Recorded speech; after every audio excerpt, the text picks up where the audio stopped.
खबर आपको देंगे। वजीर आला अली अमीन गंडापुर के खैबर पख्तूनख्वा हाउस से फरार की तस्वीर सामने आ गई हैं। सीसीटीवी फुटेज में अली अमीन गंडापुर को सियाह लिबास में खैबर पख्तूनख्वा हाउस में दाखिल होते हुए वाज़ेह तौर पर देखा जा सकता है।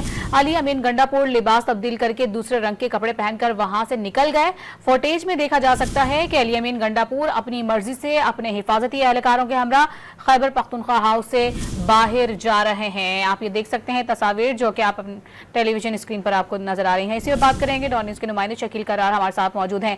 शकील, बताएगा ये क्या तस्वीर कहती हैं, क्या तफसीलात सामने आई हैं, क्योंकि तहरीक इंसाफ की जानिब से तो इनकी गुमशुदगी के हवाले से कहा जा रहा है।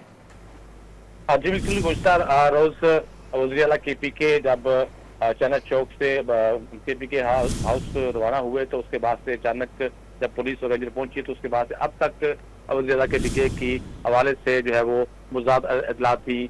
और अब एक फुटेज सामने आई है, तस्वीर सामने आई है जिसमें ये नजर आ रहा है कि जब वज़ीर आला KP के अपने साथियों के हमरा KP के हाउस में आए थे तो उस वक्त उनका लिबास काले रंग का था। और इसी तरह जब वो वापस जा रहे हैं तो उनके जो साथ सिक्योरिटी गार्ड थे उनके लिबास भी तब्दील थे और वज़ीर आला के लिबास भी तब्दील था। और उसके बाद वहाँ से वो खामोशी से रवाना हो गए थे। और अब तक यही समझा जा रहा था कि वज़ीर आला KP के अली अमीन गंडापुर जो है वो KP के हाउस में मौजूद है। लेकिन अब ये फुटेज और तस्वीर सामने आने के बाद ही साबित हो रहा है कि वो अपनी मर्जी से आए थे और अपनी मर्जी से लिबास तब्दील करके वापस चले गए थे। जी, बहुत शुक्रिया आपका तफसीलात से आगाह करने के लिए।